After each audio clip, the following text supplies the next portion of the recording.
எனக்கும் பெரிய ஆசை என்னன்னா, சரி ஓகே மாஸ்டர் வந்து ஹிந்தியில் படம் பண்ண போறாரு, நம்ம டைட்டில் கார்டெலாம் வரும்.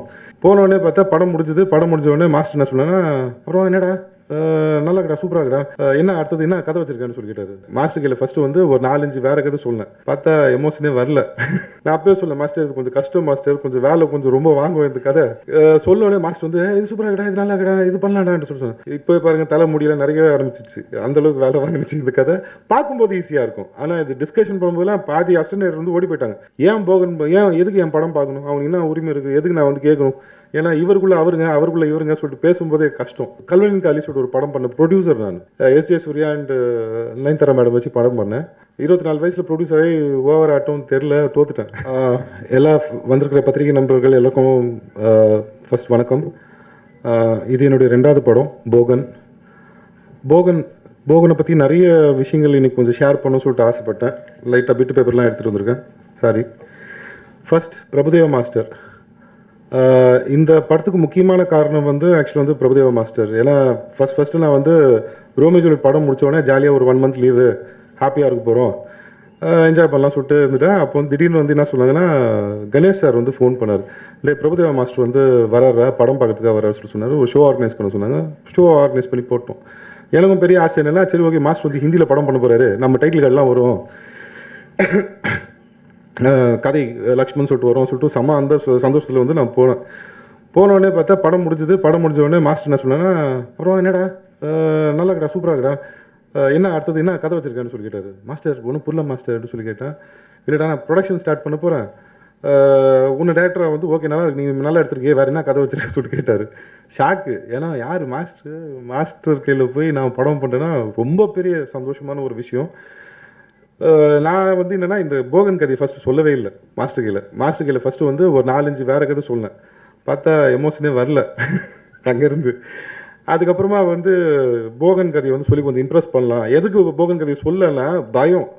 இது வந்து ஒரு 5வது படமாவோ அது மாதிரி 4வது படமோ 5வது படமோ பண்ண வேண்டிய படம். சொல்லோடனே மாஸ்டர் வந்து இது சூப்பராக இருக்கடா, இது நல்லா இருக்கடா, இது பண்ணலாம்டான்னு சொல்லி சொன்னேன். நான் அப்பவே சொன்னேன், மாஸ்டர் இது கொஞ்சம் கஷ்டம் மாஸ்டர், கொஞ்சம் வேலை கொஞ்சம் ரொம்ப வாங்குவேன் இந்த கதை. இப்போ பாருங்க தலை முடியல நிறைய ஆரம்பிச்சிச்சு. அந்த அளவுக்கு வேலை வாங்கிடுச்சு இந்த கதை. பார்க்கும்போது ஈஸியாக இருக்கும், ஆனால் இது டிஸ்கஷன் பண்ணும்போதுலாம் பாதி அஸ்டன்ட் வந்து ஓடி போயிட்டாங்க. ஏன்னா இவருக்குள்ள அவருங்க அவருக்குள்ள இவருங்க சொல்லிட்டு பேசும்போதே கஷ்டம் அது. ஸோ அது வந்து ஆக்சுவலாக வந்து செம்மையாக ஒர்க் அவுட் ஆச்சு. ஸோ ஃபஸ்ட்டு நன்றி வந்து நான் யாருக்கு சொன்னேன்னா பிரபுதேவா மாஸ்டருக்கு. நெக்ஸ்ட்டு என்ன சொல்றது, என் ஹீரோ, என் தலைவன், எனக்கு எல்லாமே அவர் தான். ரவி சாரை பற்றி சொல்லணும்னா ஆக்சுவலாக வந்து ஒரே ஒரு விஷயம் தான் சொல்லணும். நான் வந்து ஆக்சுவலாக வந்து இப்போ உங்களுக்கு எல்லாருமே ரோமியோ ஜூலியட் டேரக்டராகவும் போகன் படத்துடைய டேரக்டரும் தெரியும். இதே ஒரு 7 இயர்ஸ் பேக் வந்து நான் வந்து ஒரு கல்வனின் காலி சொல்லிட்டு ஒரு படம் பண்ண ப்ரொடியூசர் நான். 24 வயசில் ப்ரொடியூஸ் ஆகி ஓவர் ஆட்டம் தெரில, தோத்துட்டேன். எஸ்.ஜே. சூர்யா அண்ட் நயன்தாரா மேடம் வச்சு படம் பண்ணேன். அதில் ஒரு 7 இயர்ஸ் செட்பேக்கில் வந்து வீட்டில் உட்காந்து பண்ண கதைகள் தான் இந்த கதைகள் எல்லாமே, இனிமேல் வரப்போகிற கதைகள் எல்லாமே. ரவி சார் வந்து எதுக்கு நான் வந்து ரொம்ப இம்பார்ட்டன்ட் பர்சனாக வந்து நான் ஒரு பெருமைகள்லாம் சொல்ல, என்னன்னா ஆக்சுவலாக நான் வந்து அந்த 7 வருஷம் பீரியடில் கதை ரெடி பண்ணிட்டு ரோமியோ ஜூலியட்டுக்காக ட்ரை பண்ணிட்டு இருந்தேன். நிறைய ஹீரோஸ்களை போய் கதை சொல்லியிருக்கேன். ஆக்சுவலாக வந்து எல்லாருமே என்ன ப்ரொடியூசர் தான் பார்த்தாங்க. இவன் ப்ரொடியூசர் தானே, இவன் எப்படி டைரக்ஷன் பண்ணுவான், இவனுக்கு எப்படி இது வரும்னு சொல்லிட்டு நம்பலை. என்னை ஃபஸ்ட்டு ஐடென்டிஃபை பண்ண ஒரு பர்சன். இன்றைக்கி நான் இங்கே நிற்கிறேனோ அதுக்கு முழுக்க காரணம் வந்து ரவி சார், வேறு எதுவுமே கிடையாது, ஹானஸ்ட்லி. அப்புறமா என்ன சொல்கிறது, நெக்ஸ்ட்டு விஷயம் வந்து ஸ்டெப் வந்து இது ஓகே கதை வந்து இதுதான் கதைன்னும் போது செகண்ட் கேரக்டர் யாரா பண்ண போகிறாங்கன்னு சொல்லிட்டு கேட்டாங்க. நான் வந்து சார் விஜய் சேதுபதி போகலாமா சார் சொல்லிட்டு தான் சொன்னேன். ஆக்சுவலாக ரவி சார் தான் இன்றைக்கி வந்து ஆக்சுவலாக நெக்ஸ்ட் ஸ்டெப்புக்கு எடுத்துகிட்டு போனது வந்து என்னென்னா, இல்லைடா நீ வந்து இந்த கதையை போய் அரவிந்த் சாமி சார்கிட்ட சொல்லு. நான் பயந்தேன், ஏன்னா ராஜாண்ணா இவரெல்லாம் சேர்ந்துட்டு இவ்வளோ பெரிய ஒரு மலையை வந்து போய் சுமக்க சொல்கிறாங்க, இவ்வளோ பெரிய பெஞ்ச் மார்க் தனி வருவன்றது, அந்த ரூட்டுக்கே நான் போக முடியாது, போனாலும் வேலைக்கு ஆகாது. ஸோ அது வேணாம் சார் சொல்லிட்டு சொன்னது நான் தான் சொன்னேன். ஆனால் ரவி சார் தான் இல்லைடா நீ வந்து பண்ணு, நீ வந்து அரவிந்த் சாமி சார்கிட்ட போய் சொல்லு, ஏன்னா அவர் அவ்வளோ சூப்பராக இருக்கார். ரவி சார்கிட்ட எனக்கு ஒரு பிடிச்ச ஒரு குவாலிட்டி என்னென்னா, ஒரு பியூரான ஒரு சோல். எப்படின்னா ஒரு படம் நல்லா வரணும், என் ஆடியன்ஸ் ரசிக்கணும், அது 2 தவிர்த்து வேறு எதுவுமே கிடையாதுங்க. அவருக்கு சாங் வை, அவருக்கு எல்லாத்தையும் பண்ண சொல்லிட்டு சொல்லி ப்ரொமோட் பண்ணி கொடுத்தது யாருன்னா ஆக்சுவலாக வந்து ரவி சார் தான். ஸோ இன்றைக்கி அரவிந்த் சாமி சாருடைய பர்ஃபார்மன்ஸ் பார்த்துருப்பீங்க. நீங்கள் என்ஜாய் பண்ணதுக்கு கிரெடிட் எனக்கு 50% வருதுன்னா 50% ரவி சாருக்கு சொந்தம் அது. Third Hansika madam. ஆக்சுவலாக வந்து என்ன சொல்கிறது, Hansika my close friend. She's my very close friend. நிறைய சண்டைலாம் போட்டுப்போம் பயங்கரமான ஸ்பாட்லலாம். ஆனால் வந்து எப்படின்னா ஹன்சிகா வந்து she's a very very big performer. அது நீங்கள் வந்து படத்தில் பார்க்கும்போது தெரியும். நான் அவங்க சீன் எதுவுமே போடல, ஏன்னா அதெல்லாம் சஸ்பென்ஸில் இருக்கட்டும், நல்லாயிருக்கும். உங்களுக்கு ஷோ போகும்போது உங்களுக்கே தெரியும். கலக்கி வச்சுருக்காங்க. கிளைமேக்ஸ் சீன்லாம் வந்து அல்டிமேட்டாக பண்ணிட்டாங்க. நிறைய இன்னும் அவங்க கொடுக்கணும்னு சொல்லிட்டு எதிர்பார்க்குறேன். நிறைய டேரக்டர்ஸ் வந்து அவங்கள வந்து இன்னும் நிறைய வேலை வாங்கணும்னு நினைக்கிறேன். அவங்க நான் வேறு எதுவும் பண்ணல. அவங்களுடைய ஒரிஜினாலிட்டி இருக்கும் இல்லையா, அவங்களுடைய ஒரிஜினாலிட்டி தான். இப்போ 3 பேருடைய ஒரிஜினாலிட்டி இருக்கும் இல்லையா, உள்ளுக்குள்ளே ஒரு சேட்டை பிடிச்சவங்க இருப்பாங்க இல்லைங்களா, அதை மாத்திரம் வெளில கொண்டு வந்து ஹைலைட் பண்ணி அழகாக வந்திருக்கு. So I'm very happy about it. And what else, ஏன் போகன் பார்க்கணுன்ற முக்கியமான ஒரு ரீசனிங் ஒன்று எனக்குள்ளே. நான் ஃபஸ்ட்டு படம் ஆரம்பிக்கும் போதும் சரி, எப்பவுமே வந்து நான் நினைக்கிற ஒரு விஷயம் என்னென்னா, வை ஷுட் ஆடியன்ஸ் ஒரு 120 ரூபாய் செலவு பண்ணி ஒரு தேட்டருக்கு வந்து பார்க்குறாங்க, ஏன் போகன், எதுக்கு என் படம் பார்க்கணும், அவனுக்கு என்ன உரிமை இருக்குது, எதுக்கு நான் வந்து கேட்கணும். கதை ஏதோ ஒன்று புதுசாக இருக்கணும் இல்லைங்களா, அதுக்காக தான் வந்து எடுக்கப்பட்ட அட்டம் தான் இது. ஏதோ ஒரு புதுசாக ஆடியன்ஸுக்கு போய் ரீச் ஆகணும், நல்லா பண்ணணும், அவங்களுக்கு வந்து ரசிக்கணும். அந்த 120 ரூபாய் டிக்கெட் கொடுத்தாங்கன்னா ஒரு அட்லீஸ்ட் ஒரு 300-400 ருபீஸ்க்காவது அவங்க படம் பார்த்து ஒரு திருப்தி இருக்கணுன்றது எனக்கு கொஞ்சம் பேராசை பிடிச்சவன். அதை நான் பண்ணியிருக்கேன்னு சொல்லிட்டு நம்புகிறேன். ஆக்சுவலாக வந்து கணேஷ் சார் இருக்கார் இல்லைங்களா, அவர் வந்து எனக்கு வந்து ரோமியோ ஜூலியட் படத்துலேருந்து எனக்கு தெரியும். அதுக்கு முக்கியமான காரணம் வந்து இங்கே ராதா சார் சொல்லிட்டு ஒருத்தர் இருப்பார், அவருடைய நண்பர்.